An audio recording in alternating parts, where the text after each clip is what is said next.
ভাই, আপনি প্রশ্ন করলেন যে মোহাম্মদ সাল্লাল্লাহু আলাইহি সাল্লাম হলেন শেষ নবী, শেষ রাসূল, কিন্তু তার বন্ধু যীশু খ্রিস্ট আবার পৃথিবীতে আসবেন। এই কথাটা বাইবেলও বলা আছে, যীশু খ্রিস্ট আবার পৃথিবীতে আসবেন।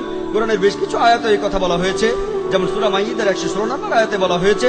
আর সব মিলিয়ে 70টি সহিহ হাদিস আছে যেখানে বলা আছে যীশু খ্রিস্ট আবার ফিরে আসবেন। কিন্তু যে কারণে যীশু খ্রিস্ট আবার পৃথিবীতে আসবেন সেটা হলো খ্রিস্টান ধর্মের যীশু খ্রিস্ট তিনি ঈশ্বরের একমাত্র প্রেরিত দূত, যাকে তার অনুসারীরা ভুল করে ঈশ্বর বলে মানে।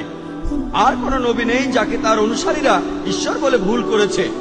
কিন্তু খ্রিস্টানরা তাদের বেশিরভাগই তারা ভুল করে মনে করে যে যীশু খ্রিস্ট নিজেকে ঈশ্বর দাবি করেছেন, আর এই কারণে আল্লাহ সুবহানাহু ওয়া তাআলা তাকে আবার জীবিত করবেন। আর এ সম্পর্কে পবিত্র কোরআনে সূরা মাইদার 116 নম্বর আয়াতে উল্লেখ করা হয়েছে, সেই দিন আপনি সাক্ষী হবেন, হে আল্লাহ সুবহানাহু ওয়া তাআলা, আমি তাদের উপাসনা করতে বলিনি, আমি বলেছি আব্দুল্লাহ, আল্লাহকে মানো, রাব্বি ওয়া রাব্বুকুম, আমার প্রভু তোমাদের প্রভু। তাই দ্বিতীয়বার পৃথিবীতে এসে যিশু সাক্ষ্য দেবেন যে আমি আমাকে উপাসনা করতে বলিনি, আমি তোমাদের বলেছি এক ঈশ্বরের উপাসনা করতে। তাহলে দ্বিতীয়বার যিশু নতুন কোনো আইন আনবেন না, তিনি আসবেন হযরত মুহাম্মদ সাল্লাল্লাহু আলাইহি ওয়াসাল্লামের উম্মত হিসেবে। তিনিও এই আইন মেনে চলবেন, কোরআনের আইন আর সহিহ হাদিস। তিনি আমাদের নতুন কিছু শেখাবেন না। তিনি পৃথিবীতে এসে সাক্ষ্য দেবেন খ্রিস্টানদের সামনে, আমি নিজেকে ঈশ্বর দাবি করিনি, এখন তোমরা কোরআন আর সহিহ হাদিস মেনে চলবে।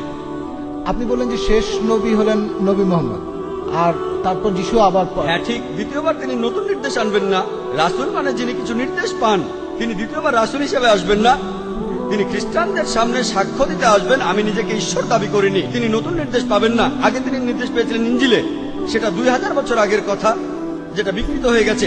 তারপর মুহাম্মদ সাল্লাল্লাহু আলাইহি ওয়াসাল্লাম আসলেন। তাই যখন যীশু খ্রিস্ট এই পৃথিবীতে আবার ফিরে আসবেন, তিনি কোরআনের এই নির্দেশই মেনে চলবেন আর মুহাম্মদ সাল্লাল্লাহু আলাইহি ওয়াসাল্লামের উম্মত হবেন। তাহলে রাসূল হিসেবে, ঈশ্বরের দূত হিসেবে সর্বশেষ হলেন নবী মুহাম্মদ সাল্লাল্লাহু আলাইহি ওয়াসাল্লাম। আশা করি উত্তরটা পেয়েছেন।